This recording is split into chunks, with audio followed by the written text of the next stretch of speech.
திராவிட அரசியலினுடைய தொடக்க காலத்தில் மதிப்புக்குரிய எம்.ஆர். ராதா போன்றவர்கள் நாடக மேடைகளை திராவிட கருத்தியலை பரப்புவதற்கான ஒரு களமாக பயன்படுத்தினாங்க.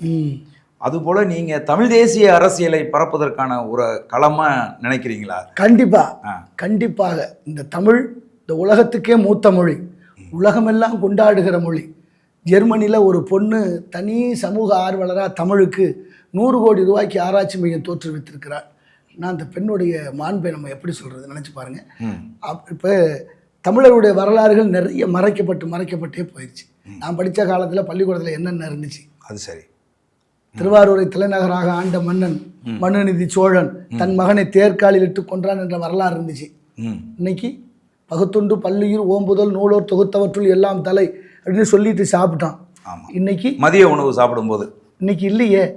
ஏன் இல்லைன்னு நீங்க யாரும் கேட்கவும் இல்லை, எடுத்தவர்களும் சொல்லலையே. புரியுது. இதுவா சரியான பாதை? அது சரி. எவ்வளோ பெரிய நீங்க பாருங்க, சுதந்திர போராட்டத்திற்கு நாடக நடிகர்கள் பல பேர் பாடுபட்டிருக்கிறார்கள். சரி. யாரும் பேசினாங்களான்னு தெரியல இது வரைக்கும். நான் தான் பேசியிருக்கேன். ஐயா விஸ்வநாதாசிலிருந்து அம்மா ஜானகி அம்மா, மதுரையில் பிறந்த ஜானகி அம்மா, ஐயா ஹார்மோனிய கலைஞர் காதர் பாட்சா திருச்சியில தூக்கு மேடைக்கு போய் தூக்கு மேடை வென்று வந்தவர் முருகன் பாட்டை பாடியவர் இஸ்லாமியர், பாடிய பாட்டு இந்து மத கடவுளான முருகன் பாட்டு.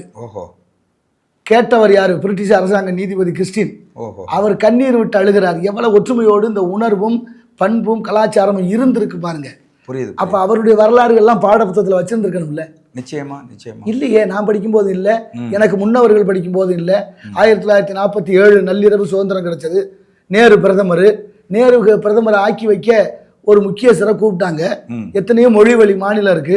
எந்த மாநிலத்தில் கூப்பிட்டான்னு கேட்டோம்னா நாடக கொட்டாய்க்கு முன்னால் இருக்க யாருக்கும் தெரியல. உலக அரசியல் பேசுற யாருக்கும் தெரியல. சரி. நான் தான் சொல்றேன், நீங்க சொல்லுங்க. திரும்ப என்ன கேட்கறாங்க. அவர் தான் நம்ம தமிழ்நாட்டில் திருவாவூர் மடாதிபதி. புரியுது. மடாதிபதியை கூப்பிடும் போது அவர் அன்னைக்கு காய்ச்சல், போக முடியல. கட்டளை தம்பரானையும் ஓதுவாரையும் அனுப்பி வச்சார். அந்த ஓதுவார் போய் ஒரு பாட்டு பாடினாரு. கட்டளை தம்பரான் நேருகையில செங்கோல் கொடுத்தார். என்ன பாட்டு பண்ணாருங்க? அதைத்தான் கேட்பேன், மக்கள்கிட்ட கேட்பேன். இவ்வளவு பேசுறீங்களே, என்னென்னமோ நம்ம செய்யறோமே, நம்மளை விட ஆளே நினைக்கிற எண்ணங்கள் வருது. டெல்லியில முதல்ல நேரு பிரதமர் ஆகும்போது பாடிய பாட்டு என்னன்னு கேட்டிருக்கேன். யாருக்கும் தெரியல.